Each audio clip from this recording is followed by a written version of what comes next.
What's going on, Junkie Nation? Gorgeous George and Goes are back with another superstar from the sport of combat sports, actually. Not just MMA. He's done boxing. He's done Muay Thai. Now he's a commentator. The guy just kind of created the unified rules of MMA as well. A popular figure on social media because we always turn to Big John when there's some sort of a controversy, privately, publicly, hosting weighing in with Josh Thompson. John, how are you? Good to see you again. I am good, sir. How you doing? I know you're in Peru taking care of your mom, and I think that's awesome. And best of luck, and we pray for her. Well, thank you very much. Ghost, that's a beautiful background. I love the gloves. I wish I had Thank thought you. of that. I'm missing. We were just talking about this yesterday. I'm looking for an affliction glove. I think would be kind of fun. Damn, I might have one somewhere. Really? And then remember IFL, I think they only did like 2 seasons where they actually had IFL on their glove. It was Fairtex most of the time, but George was just asking me like, what are the ones that are missing? And I was like, there's a couple here and there. You know what? Let me check. It's because you commentated Affliction. You weren't the ref. You were commentating. No, I commentated Affliction there, but it was I'm trying to remember. I had a pair. I just don't remember if I still have them. Yeah. So wow. I'll find, if I do, you're gonna get it. Thank you. Yeah, that'd be awesome. John, let's start with just the biggest question I think everyone's wondering with the acquisition of PFL, Bellator. What we heard was Bellator will run independently. A lot of employees have come over, and that opportunities were granted to either all or many of the people that worked with Bellator. So being that they've kind of committed to 8 events, I think we heard that they want to finish out a series. Yeah. Are you still with them? Will you be transferring over to PFL? Because we really enjoy your commentary. It's so unique. You know the sport. You're trained in many of the different martial arts and sports. But then to be this rule book that can not only chime in with figuring out when something's happening, but also give us a pretty damn good accurate score. Man, we can't lose you. Losing me is easy. That's the easy part. It's really I am going to be staying with the PFL because I had a contract with Bellator and it still had a year on it. So the PFL picked that up. Will my role be the same? I don't think it's going to be the same. I think it's going to be more towards rules and regulations and scoring of fights and doing those things and making sure that everyone understands exactly what's being done. Is it being done the correct way? What options do the officials have? And so, they have great commentators with Sean there, and then Randy and Kenny being their color guys. They even have Dan Hardy. So they're kind of stuck there. So I was like, well, there's no place for me. But they actually came in and said, hey, we've got big ideas and things that we want to do. And so right now, I get to stay with the PFL. I look at it, it's the PFL. They absorbed Bellator. Yes, they're still at Bellator. They're going to have they just announced Bellator against the PFL in Saudi Arabia. So I'm excited for that. That's a fantastic card. So I just can't wait to see that one come to fruition. Champions versus champions in pretty Riyadh, cool. Saudi Arabia. That is money. That was a stacked card from what I was reading. I think even Yoel Romero is going to be throwing down. Yoel against Thiago. Yeah. Not bad. So, in addition to some title fights. So will you be kind of like in the NFL, we're watching a game and they go, let's go to a former referee to clear this up for us. And then they chime in, like that sort of type of role? As far as I have been advised by George Greenberg, who's the man in charge of all the production there, that's kind of what he's been talking to me about. And it sounds great to me. Makes my life very easy. So I look at it, man, they're putting me in a position where I get to relax, watch great fights. I get to talk about a little bit of them. And then if something really bad happens, I got to come up with some kind of excuse or some kind of story. If I go on Twitter or goes and say, well, I would have scored a 10-9 the other way, I'm sure a judge can look at that and go, well, what does he know, right? What about when you've given out your scores? I lean 10-9 this way.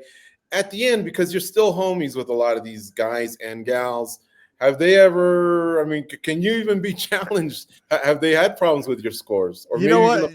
Yeah, they're going to have their opinions. And here's the part that really people don't understand, George. And it's when we take a judge and we sit them down, next to that cage. You have to do it for you to understand, and fans aren't going to understand, and reporters don't really get to understand a lot. Sometimes when the reporters are just there and watching the fight from just one vantage point, they kind of get the idea. Yeah. But the judge only gets one view. And yes, they do put a monitor there for when the judge is in a position where the fighters get to a point where they can't see him in the cage, basically based upon angles, or the referee is standing in the way. So they kind of look at the screen there. But as the viewer, as a commentator, as, someone that is going to be, judging fights, I get to watch it with all the angles that the director is going to give me. And that makes it, in my opinion, much easier. Because Rose and I were lucky. Yeah, go ahead. There's just times when there's things that happen in fights when you sitting there as the judge, everything is, we'll say, linear to you. It's straight, where you have the back of one fighter and then the other fighter you just barely see, and something happens and you don't get the full impact of what truly happened. Was it something that was important or was it not? And that can be the difference in that round. And that's why you have the judges, put at 3 different locations. And a lot of times people get this idea that, if it's a split decision, that's a bad thing. It's not. A split decision is meaning that, one judge saw it one way while 2 saw it another. But these are the instances that sometimes those judges that are in that spot that is not the good seat for this fight and the important parts that happen, he gets it the opposite way. And it's understandable. Josh Thompson, who I've worked with now for years, I kind of, he was all, it doesn't make sense. I said, sit there and watch it right next to the judge. And he did. And he starts watching. He says, hey, that could be horrible. Like, yeah, it can. Mm-hmm. And people don't, they want things to be perfect. And I understand that. And that's understandable for, them to expect that. It's just that it's something that you really can't do. So when you look at the judges and stuff, if I'm judging it off of a screen, I think I always get a better view of the whole fight. Now, when I'm commentating it, it's much more difficult because you're talking and you forget things. When you're scoring, you are scoring from the moment that fight starts. Every little bit, I can tell you at the moment who is winning that fight on my card. So when it gets to the end, and I've heard there's judges out there say, I only get 15 seconds to decide. If you didn't know the moment that bell rang, which guy was going to automatically, one's getting 10. Now the real question is, does his opponent get 9 or less? That's the only thing for you to consider. Yeah, I was going to say, Goz and I did get lucky. We called some fights for Tough Enough amateur, the amateur league, big amateur league in Las Vegas. Great and show. When we got to sit there, maybe not perched high like a judge, but still as close as you can get, boy, a panel, sometimes the ref himself, or a fighter with their body can block the view, So yeah, watching that screen is important, but that's all it takes. If you miss something, well, there you go. That's why maybe the 10-9 went the other way. It is a unique perspective, and I echo that if you have the opportunity to sit cage side, do it, and your perspective will definitely change. Oh, yes, it will. And it's the other part is this. Like I said, everyone wants it to be perfect, and I don't blame them. But people aren't perfect. And there's going to be times when someone gets it wrong. And I wish there could be something that could, be that thing that makes it to where no one ever does. You can't. Judging is subjective. You try to objectify it as much as you can, but it's always going to be subjective based upon one person might like a certain style of striking compared to the other, and they give more credit to what that fighter does. It's just part of the game. Yeah. Hey, John, so you had mentioned it earlier, all these big fights that got announced. It was like Christmas again, right? Ooh. But champion versus champion, we heard that a lot. What I want to know from you is, who is that hidden gem? Who's that fighter from Bellator that's not wearing a belt, but you can see doing some good things over there at the PFL? I'm going to tell you the first one that comes to mind, and because everyone knows the name and everyone has a opinion, but Aaron Pico has become a real man and a real fighter. And when I say real man, look, when he started out, he was a boy. And he was a boy that didn't know how to fight. He knew how to wrestle.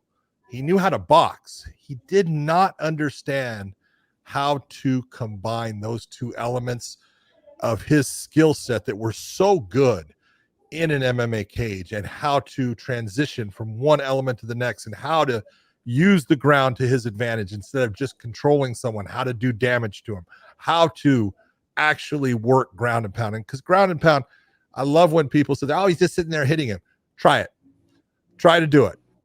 Put someone in there that knows what they're doing as a fighter, and let's see you ground and pound him. You're going to miss everything. You're not going to hit him once. It is a skill set that is very difficult to attain. And once you have someone that's good at it, look out, they're trouble. But Aaron Pico is the guy. If I'm looking at anyone in this that is not a champion from Bellator coming over, that the PFL really has got to kind of put, hey, watch him and put something behind him, because this guy is special. I love Pinedo, their new champion. I think he's fun to watch.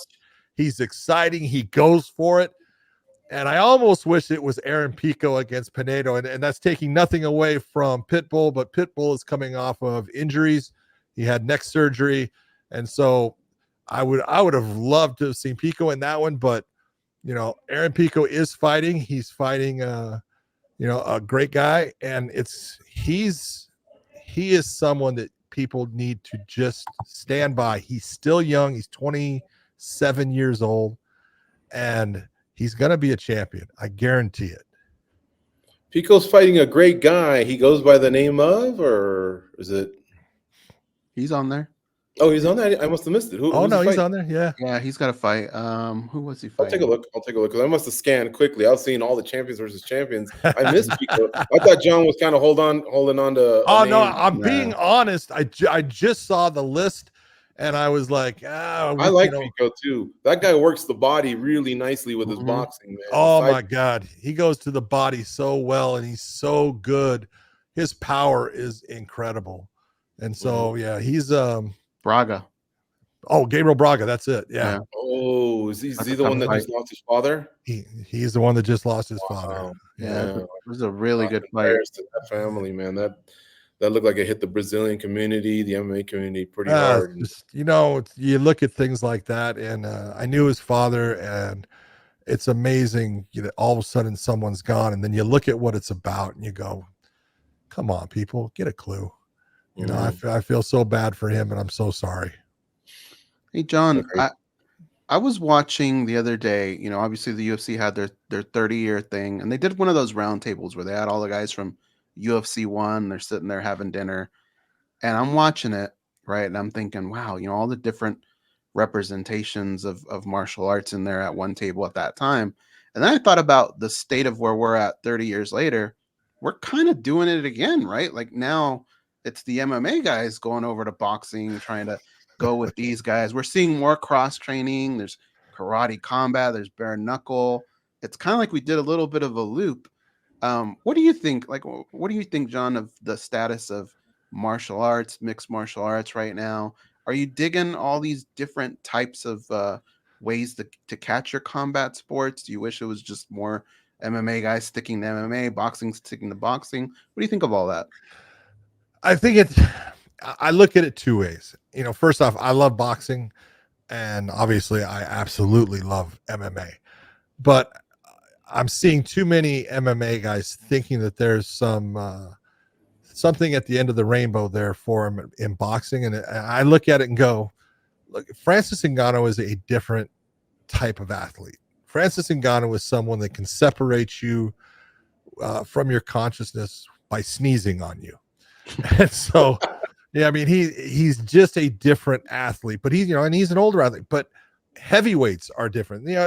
Then I'm seeing, guys, starting to say they want to fight Canelo, and Sugar Sean is now coming out saying he wants to box, and he wants to box against, some people, out there that are, Gervonta Davis or, someone, close to that. And it's like, hey, these people have spent too much time working on a skill set that you have spent time in, but you have to work on other skill sets. So they're ahead of you, and they're way ahead of you.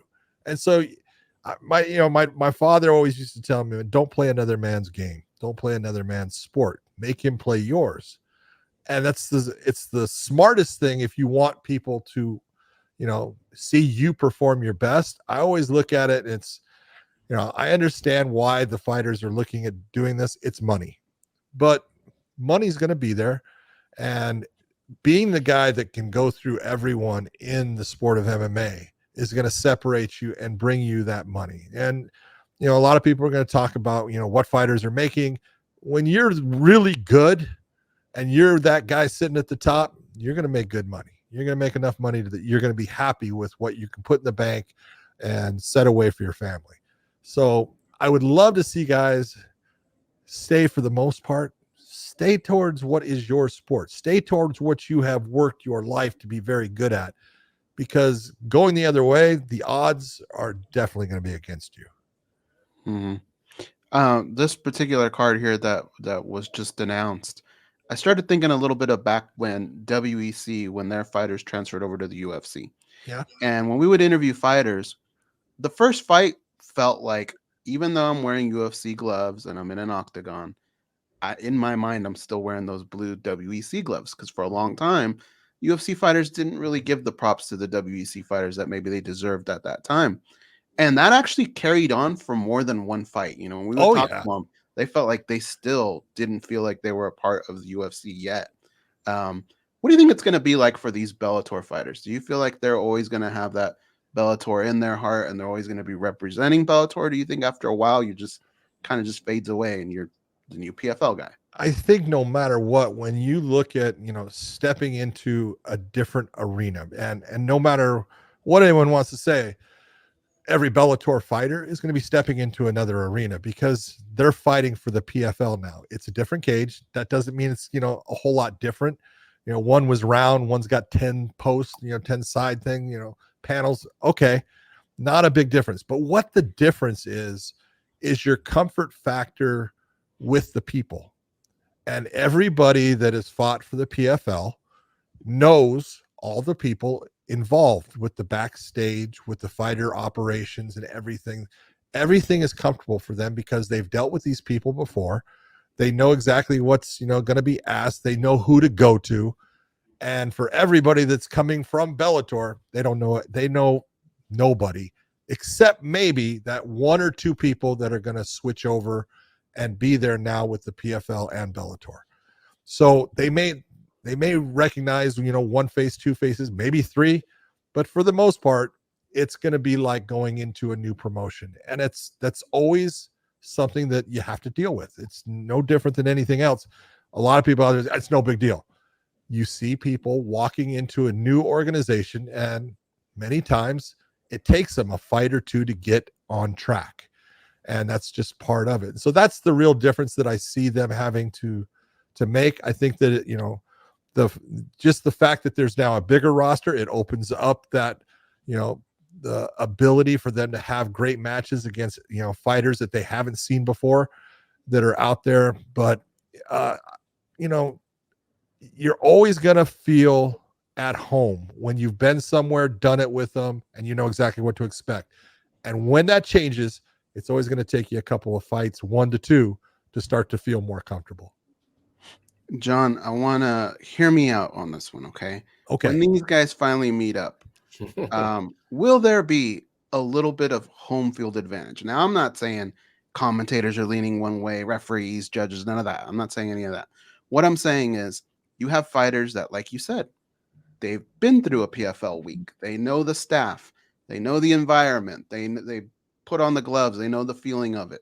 They know the feeling of the cage, all that stuff. When you put it all together, does it almost equate a little bit into a little bit of home field advantage? Because you remember what high school was like. Second year was a lot easier, right, than it was walking in for the first time. Is there a little bit of a home field advantage in that sense? I think there is, to a point. You got to say it, but I think there's advantages in both. I look at the lineup that they put, and you got, Heenan Fajera against Ryan Bader as the heavyweights. Great matchup. Look, Fajera is a monster. 6'8", can box and has power in his hands. His one weakness, kind of wrestling. Guess what? Ryan Bader's good at. So you look and you go, all right, good matchup. I kind of like it. I look at where I kind of feel bad is Impa. Impa became the 205-pound champion at the PFL, and now he's going to be fighting Johnny Eblen at 185. What does the weight drop mean to him? Is it going to affect him? And I kind of look at that as that is possibly harder. And in taking on Johnny Eblen, he's got his hands full. He's got a guy that can wrestle, a guy that can stand up. He's got a gas tank for days. So that's a tough one. Then I look at, you got Magomed Karamov going up against Jason Jackson. I think it's a great matchup. They match up so well, and I don't think it's going to matter. Jason Jackson's been all over. Magomed's comfortable where he's at.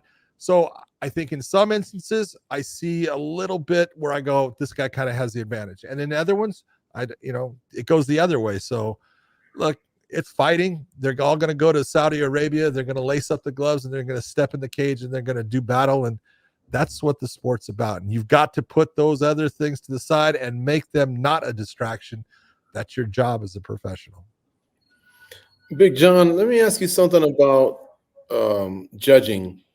Michael Bell, we found out recently, came back to judging. I didn't even know he took that break after the Grasso-Shevchenko event. So, sounded like about 8 months off. What did you think of that decision? I had mixed emotions. I was one of the ones that didn't agree with the that he gave in round 5, but I always stood by the fact that he's been a quality judge for many years. And now I'm wondering, geez, did we all back this poor guy into a corner over a controversial score so much that it affected him and he needed to step away? And I was like, man, but look, we're all grown men and women. I don't know what it was about. We'd have to ask him. But what did you think of his decision to, I guess, step away for a while? I talked to Mike after the whole thing happened, and he discussed. He says, maybe I think I just need a little bit of time away from everything.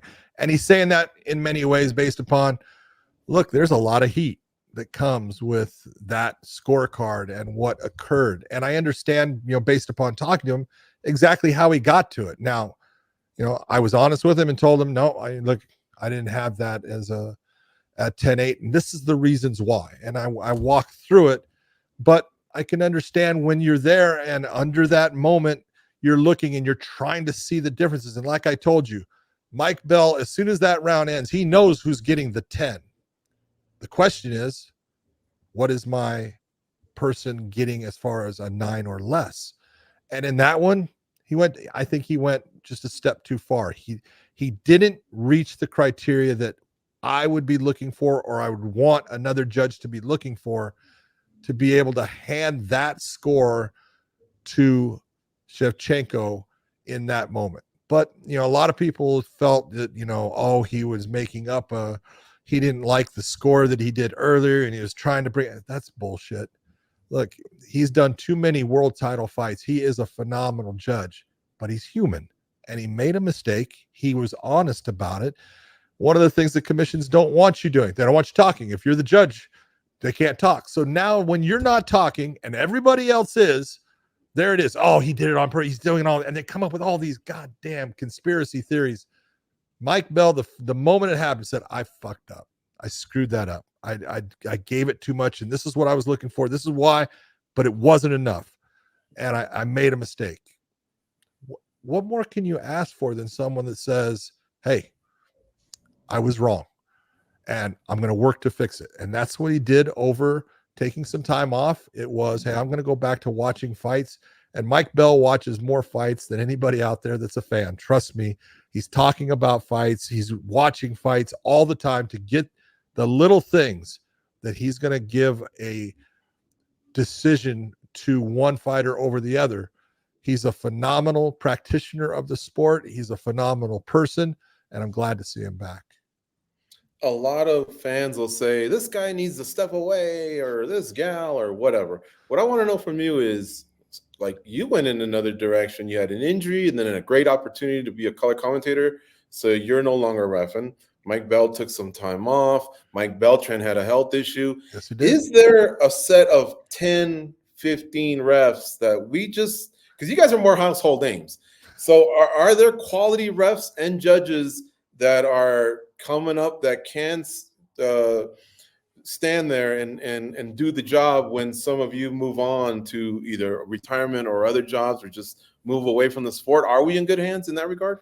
You're in good hands as far as there are good people out there, but here's what, unfortunately, those new people are given no leeway at all as far as making a mistake. If you're seen, in a UFC or the PFL in a Bellator, you are at that position now where, oh, well, obviously you know what you're doing, so I want to see perfection. And there's times when guys do the right thing, but they get eaten up even by the commentary teams, or they get eaten up by the fans because the fans don't like it, even though what the person did was right. And there's times when it's just going to be where it's not your night to make the call in the exact moment you should. You spend a little bit more time than you should have, or you're a little fast because you don't want to be the person that's responsible for this individual getting hurt. And so you stop a little. Now it's early, it's horrible. When look, the commissions are telling these people, I would rather see you stop it one punch early than one punch late. Do you understand what that means to me? And every referee who's working understands it. Once you've done it hundreds and hundreds and thousands of times, and you're Herb Dean and you've done it, or you're John McCarthy, or you're Mark Otter, I try to tell commissions all the time, look, when I stepped into a cage and it was a world title fight, it was Conor McGregor, we'll say, facing, Jose Aldo, that as big as that, you could get for that buildup, my heart rate would be up maybe about 5 beats to maybe 10 beats a minute, over the norm. That was it. But if you take someone that hasn't done those repetitions and been in all those situations and made all those calls, their heart rate as they're standing there and Bruce Buffer is announcing their name, their heart rate just standing still is 145 to 155 beats per minute. Well, what happens is if the fight ends up all of a sudden exploding like a Conor McGregor thing, and you've got to make a decision, you tend to make the wrong one because your heart rate's going fast. You weren't able to get into the fight. And people are just going to have to understand there's going to be good referees coming up. And some of the referees, and let's just be honest, we got some referees that are getting older and they need to maybe transition into judging, but they're not moving as fast as they used to. They're not making the same decisions that they used to. I was in that position where I was like, I don't want to be where anyone was telling me you need to leave. I was the one making the decision. That's coming up for, several guys, and they're going to have to make that decision because, you get older, you get slower. I don't care if you're a fighter or if you're a referee. So there are good people that are coming up. It's just a matter of the fans have got to give them a little bit of space. Mm-hmm. I was just thinking of something. I can't remember if his name was, I don't think it was Cal Worsham. Goes, what was the name of that referee in like UFC 3 that had his hand on the edge of the Andy Anderson? Did you ever see that one, John? Where he's got his hand on the, I think he's no longer with us. But he's got his hand on the top of the octagon and he's watching it look like 20 feet away. Oh yeah. It's interesting to say the way the fight game has evolved, not just with the fighters, but with the refereeing. And then I think he wound up also fighting as well, Andy Anderson. But do you know what I'm talking about? I know who Andy Anderson is very well, and he was a horrible referee. Let's just be honest. He was a guy that he got along with Bob Meyerowitz, who was the owner of the UFC. So he kind of got into it as far as he never refereed in the UFC, but he refereed in a couple of other shows, and he did fight one time against John Hess in the UFC, and it was absolutely ugly. It was ugly. Yeah, man, those were the days. I remember going, this guy's going to be unstoppable. Right? He was from SAFTA or something like that. Yeah. Big John. Yeah, John Hess. I don't know what it stood for. Scientific something. Oh my God! Until Vitor Belfort knocked him out in 11 seconds in Hawaii. Right? Hawaii. There you go. Yeah. Oh my God, those were the days. Just trying to figure out who really would be the next Hoist and could dominate. But it's funny you were talking about the special that the UFC did, and I watched it. I thought it was great. Mm-hmm. Seeing those guys, and there was 2 guys that were missing. Pat Smith and Kevin Rozier had both passed away, so they weren't there with that. But I was there for all of that, you know, and I was in that room when they were doing the rules meeting and people were saying no. And it's funny because I never thought about it because we always gave credit to Taylor Tooley, who was the guy who stood up, said, I'm tired of listening to all you guys. You know, I'll see you guys tomorrow if you want to fight. And he signed the thing and he leaves. And they all shut up from that point. It was like, shit, he just signed it. I guess I got to sign it, right? But Hoist was the one, he goes, I'd already signed it. You know, and he was part of it because of his brother and stuff. But, you know, Hoist's like, I already signed it. He wasn't the first, you know, but never thought about it that way. But it was Taylor Tooley that really broke the ice during that meeting because a lot of Zane Frazier was just going crazy. He was positive that Horion was setting this up for Hoist and that it was all about raps. Yeah, it was a fun special. It was really good. Good information, and then just seeing them kind of engage with each other without the pressure of a fight surrounding it. You know, it's such a different environment. It was cool to watch. Yeah, and you can see that, you know, hey, they're grown men and they're older men and they get along. And that's the way it's supposed to be. You have respect for someone that would actually stand across from you and give you their best. Big John, it's always great to catch up with you. Thanks for the time today. We're so happy to hear that you'll continue with PFL, doing the wonderful work that you've done. You've added something that no one else can really bring to the table, and I've enjoyed watching it at Bellator. And now I think this will be very similar to the first time I heard a former ref in the booth and thought, well, what's this all about? And now that's one of my favorite parts of the commentary, is just clearing things up, because we all think we know the rules. That's it. We it's like blackjack. Everyone thinks they know, well, aren't you supposed to hit here or split here? No, read it and memorize it, because there's a few things I guarantee you don't know. And in MMA, there's probably even more. That's true. But hey, thank you so much. You guys are awesome. And thank you for having me on. All right. Take care, Big John. See you. Take care, guys.